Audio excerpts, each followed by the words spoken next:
now we've got to a point where we're almost looking for inspiration from the sides above us.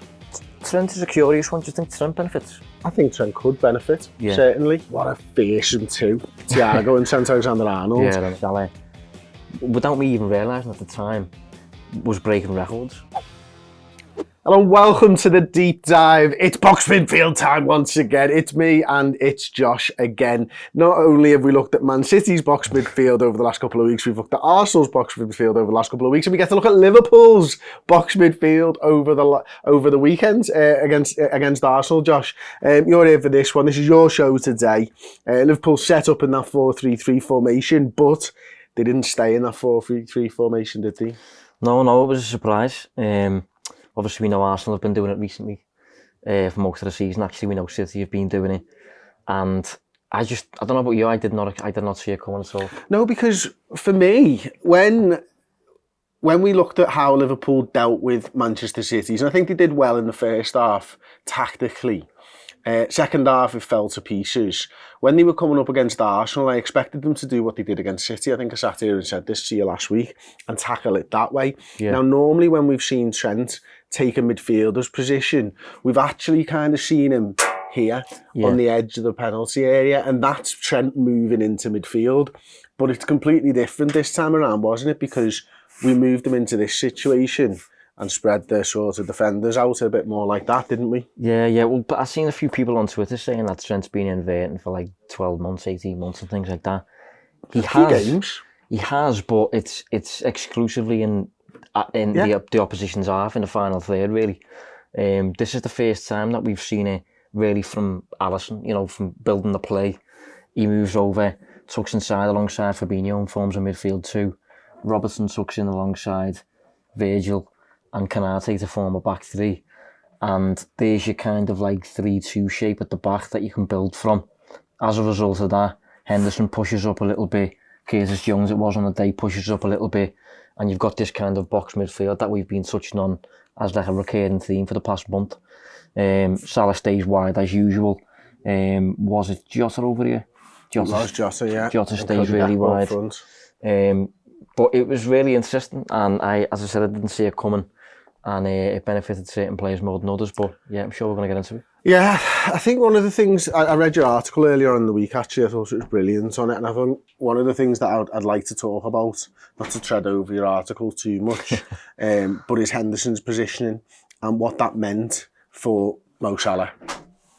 Yeah, well, that was kind of what I shaped the article around, the fact that Salah, without me even realising at the time, was breaking records in terms of like performance numbers. Salah in the game posted his most shots ever in a Premier League game with 9. 10 if you include the penalty. Mm-hmm. He also posted his most touches in a Premier League game all season, and he posted his joint most dribbles in a Premier League game all season. Did he win any of them? None. How many was it? He succeeded with none of 7. Wow. Which kind of, I mean... That Gabriel was up against them, really, wasn't it? Yeah, Gabriel, yeah. But there was 1 or 2 Rob Holdings in there and that, so we expect better from Mo there, to be honest, but those numbers kind of paint a picture as to, like, this was different than usual. And the reason it was different than usual is because, obviously, Trent is usually over there, and you usually have that kind of thing going on. And you can deal with Liverpool's right side kind of as usual, as normal. Henderson would form these triangles with Salah over here. Trent would sometimes join in, and Liverpool's 4-3-3 would work as it usually would on any normal day, really.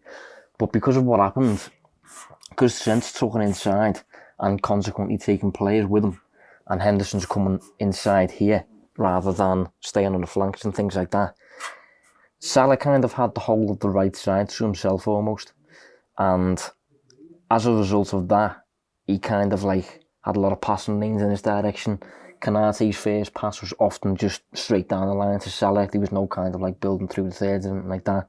Henderson found him often from here. Trent found him often. Virgil hit a few diagonals in his direction.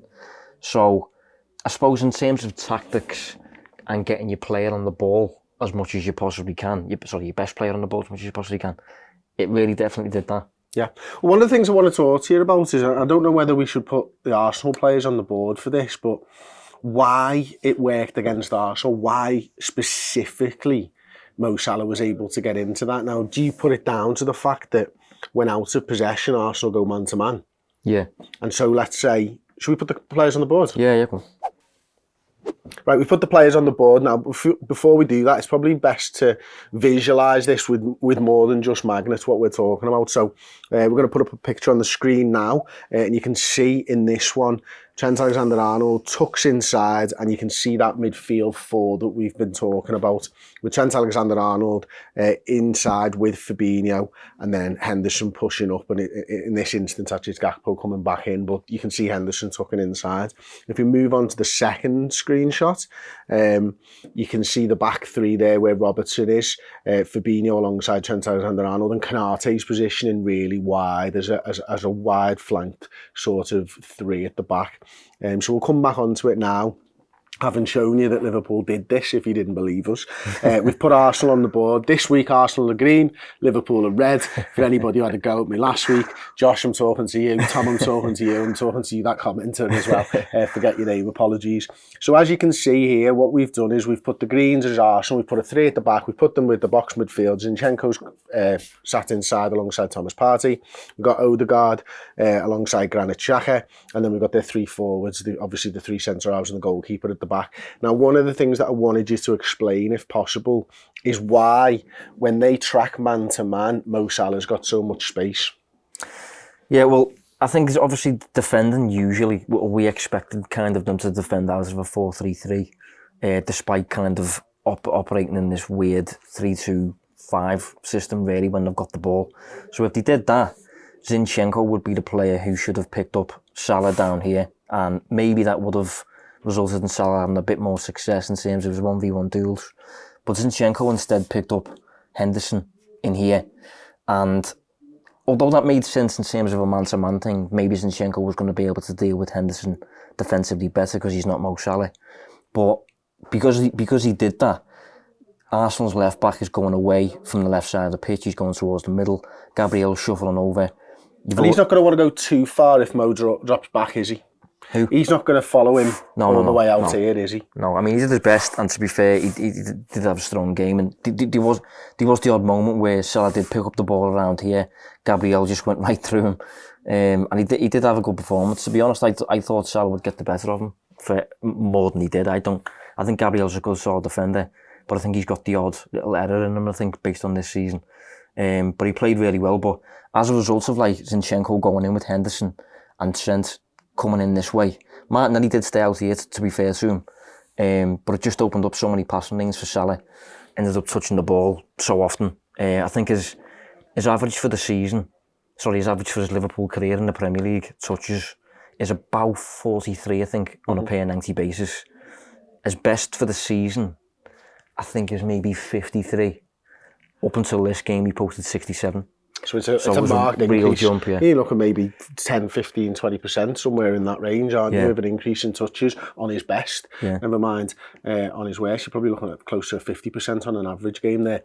And one of the things here is, we don't often talk about man-to-man marking. It's Leeds with a sort of under Bielsa were one of the teams that went man-to-man, and it tires players out, doesn't it? It's difficult to do.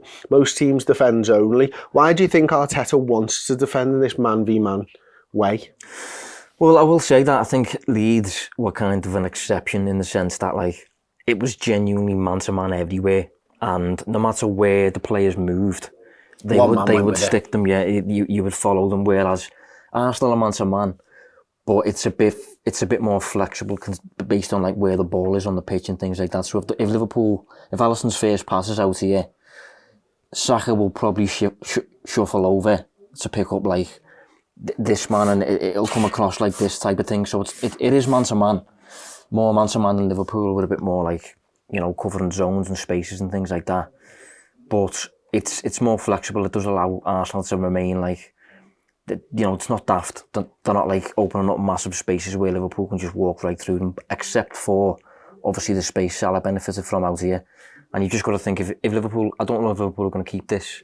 That's one question for Klopp, really. You know, it's just going to be something that we see moving forward. But if it is, Salah's not going to face a centre-back or a left-back or whatever as good as Gabriel every week. No. So we should get a lot of joy out here, just like Saka tends to, Martinelli, Grealish, Mahrez. Those are 4 players there really that have all had really good seasons. And a lot of it stemmed from Arteta and Guardiola presenting them with like constant 1v1s because of this box midfield and the attraction that it brings players in. Absolutely. One of the things I want to move on to then is, first of all, we've got to think about, let's say for now that Klopp's decided that he's going to run with this, and he might tinker with this between now and the end of the season. He's starting next season with this as the main sort of formation, as an example. Right, we're going to run with it. I'm not suggesting for a second that this is what Klopp's going to do, but if he was to do that, does it suit Andrew Robertson? I would say no. To be honest, he reminds me a little bit of Kyle Walker in his nature, in terms of just being an absolute marathon man up and down the flanks. And Guardiola actually said recently, because Walker's not been playing, Guardiola come out and basically said he can't play the role, he can't play the position. We need certain movements. It's more suited to someone like John Stones, and that's why Walker's out the team. And I think if Liverpool had someone like a Guardiola, for example, or a Nathan Ake even, who can play as a left back and can play as a centre half, I don't know if Robertson necessarily be out of the team because he is a key pillar of this Liverpool side, isn't he? But I don't think he's overly suited to tucking inside and playing as a situational centre half. He's a lot more of like a attacking fullback, isn't he? We know what Robertson's like. So, and this is why Arsenal play Ben White at right back. Yeah. Because we know that when Zinchenko goes into the centre, Ben White tucks inside and he's a centre half who can deal well with the outside space. It's why it kind of suits Konate. He's got the pace. Would we do it with Joel Matip in this position? I think we could. Joe Gomez would be a good fit. Joe Gomez would be, but it doesn't help us with the problem with the left side, does it? No. So you're asking basically, you're probably looking at, in the best case scenario to fit Joe Gomez into the side, you play Joe Gomez, you play Ebo, you play Virgil van Dijk, and you don't want Virgil van Dijk over there. You want Virgil over here. So we need that sort of sturdy left centre half who's willing to go out there and do that job if we were to go and do it. Who else do you think could benefit from this? Because I'm looking at these number 8 positions now. I mean, certainly Fabinho will benefit from having someone inside with him. Yeah. I think that's obvious. But in terms of lads in the squad, maybe lads who didn't actually feature in the game. Obviously, we used Kurt Jones, and I think he did well because we saw him in the final third because of this. Yeah. Does it suit Jordan Henderson to play this role? I wouldn't overly say so, no. Again, if we're using Arsenal examples or City examples, he would remind me of Granit Xhaka a little bit. Xhaka's done it to a high level this season, to be fair to him. He's done it quite well. But you wouldn't associate Granit Xhaka with posing a threat in the final third. And that's the same with Henderson for me. Henderson's better when he's covering. He's better when he's a box-to-box number 8, but primarily in the middle third. The reason this box midfield allows these two players to push on is because you've got the two sitters. So the expectation is for Curtis Jones to pick up the ball around the penalty box. Which he did, and we scored from. Penalty box. Yeah, but Henderson, he just doesn't pose too much of a threat. He's not particularly creative. He's not the most technical in terms of tight spaces. But one player who could play that role is Harvey Elliott. Yeah, absolutely. Yeah. I think he's well suited to that. And again, using Arsenal examples, I've said a few weeks back, haven't I? Elliott reminds me a lot of Odegaard. That's the role Odegaard plays. He pushes on as almost like a 10 for Arsenal when Arsenal have possession, creates in the final third. I think this season he's got something like 7 goals, 10 assists, or 10 goals, 7 assists, one or the other. But he's right up there in terms of like contributions in the league. And I think overall, this kind of shape would benefit more Liverpool players than negatives. There's a few who suffer, like Robertson, for example. I'm sure we're going to touch on more now, but overall I think Jones would benefit, Elliott would benefit, Salah obviously benefits, Fabinho would benefit, not only from the man next to him, but just from the box 4 in the middle. You know, you've got more players around Fabinho there. Trent is a curious one. Do you think Trent benefits?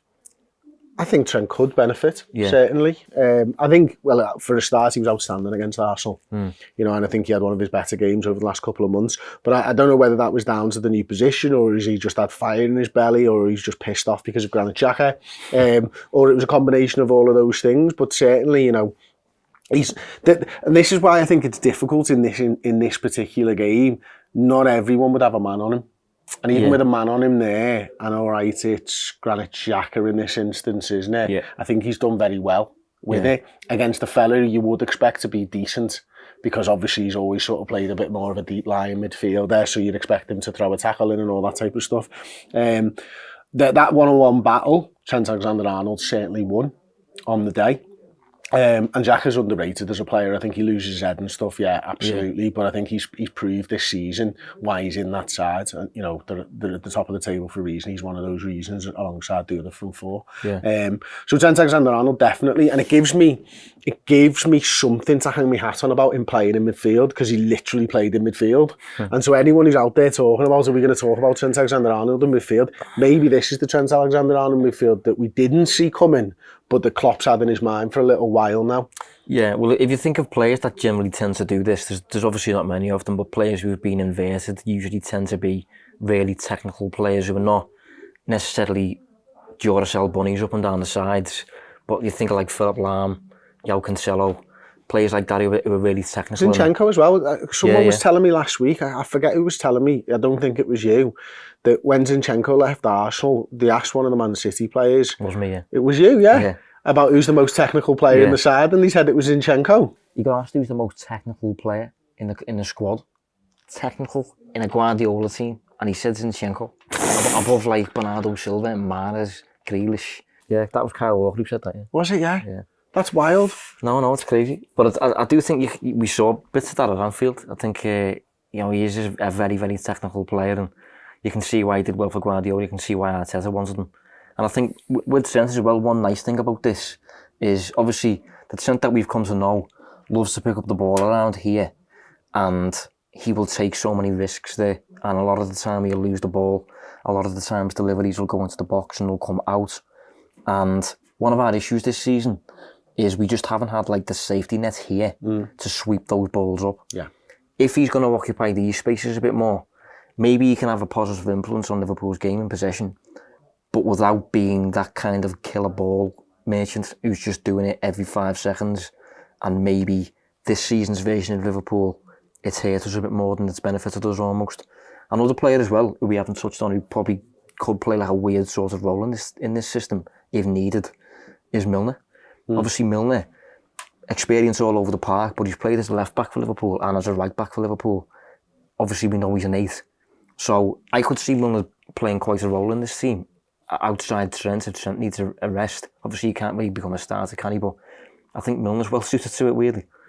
I don't, to be honest. No, just because of his age and stuff, like, you know what I mean? Yeah, but I'm talking stylistically though. Stylistically, yeah. If you give me Milner 5 years ago, 6 years ago, absolutely. Yeah. I don't feel like, well, he wouldn't be an upgrade on Trent in terms of passion, to be honest with you. He's a bit more safe nowadays, isn't he? Not that he's a bad player in any way, shape or form, but if that's one of the reasons we're doing it, is to get Trent on the ball and get him moving the ball forwards, I'm not sure he's that much better than Fabinho at it. And Fabinho can move the ball forwards all right at times. So I probably wouldn't plan this system around him. If it wasn't Trent Alexander-Arnold, I'd probably feel more comfortable. Who would I feel more comfortable with? It could only be Milner. I don't see any other player for Liverpool who could play as a fullback and move into midfield. I can't think of anyone. Is there another position that you could do it with though? That's what I'm thinking. As in like, if I was picking 2 players to play in these positions, forgetting you've got to move a fella from right back, right? I'm picking Thiago and Trent Alexander-Arnold as my 2. So is there a way where you can get somebody else into this position? Do you know what I mean? Not really, no. So like, right, we take it back, and I don't know whether this works, right? Okay. But that's your 4-3-3. That's your 4-3-3. Okay. Do you start with the 3 at the back? You start with Thiago there. You start with Trent there. You don't start in a 4-3-3. I don't think you can do it if you start in a 4-3-3. Well, that's kind of that's kind of the issue, though, isn't it? Like if you're starting like that, that's your go-to system with and without the ball.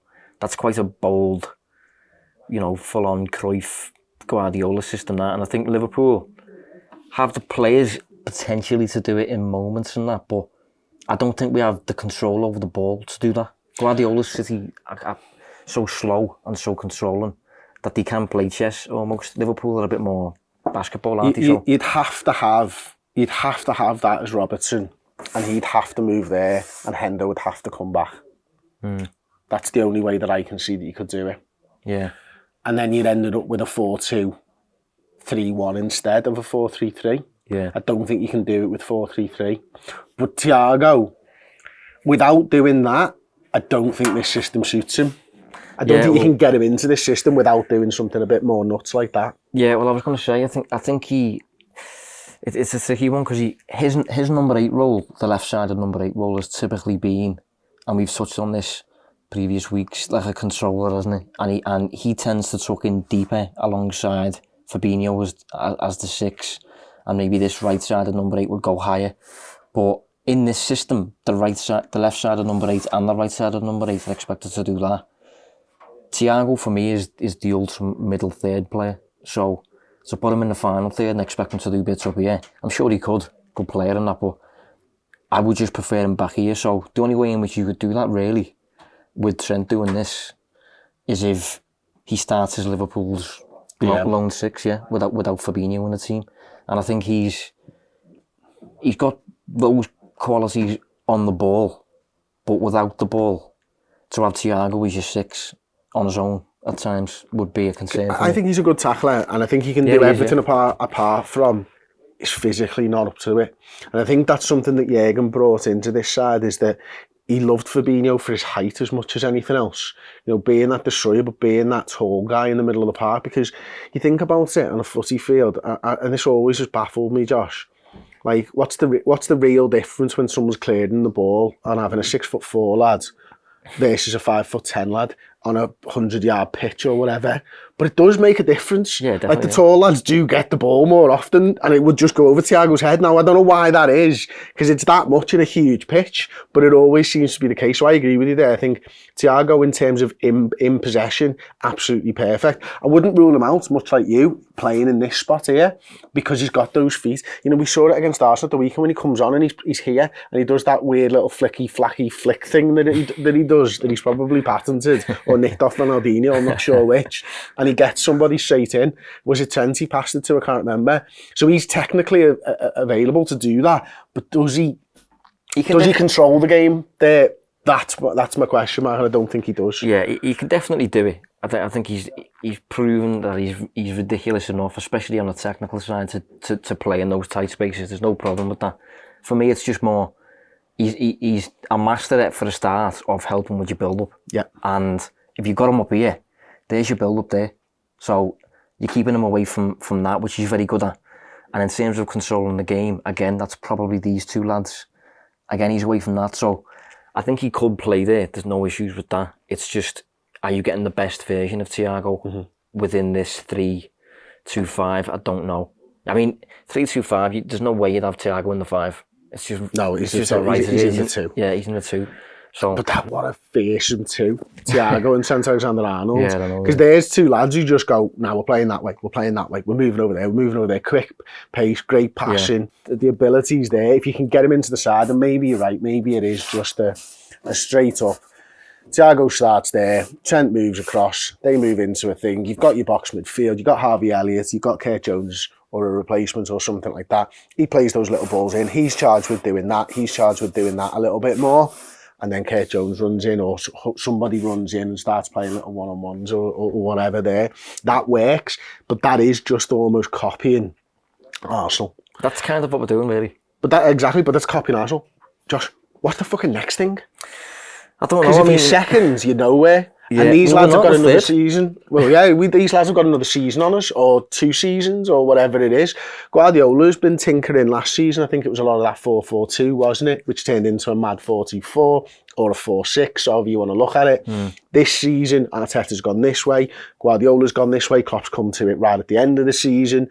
You know, yes, we can steal a march, but what's the next thing? What's the formation that kills this? Yeah, well, I'm not too sure, but I don't like the idea of us kind of being a bit late to this to pick it up. To be honest, it's not a good thing. And to be honest, I think, I don't want to start these daft conspiracy theories and that, but I think this is more Linders than Klopp, if I'm honest. I think Linders is that type of coach to to come up with more expansive, experimental systems. I think he's a massive fan of Guardiola, obviously, and he knows Arteta and things like that. So I wouldn't be surprised if this is kind of stemmed from Linders and Klopp has agreed and gone with it type thing. But the fact we are third to this behind Arsenal and City, I suppose offers an insight into our drop this season, doesn't it, really? Because we were previously innovators in a way, in the way we were doing things.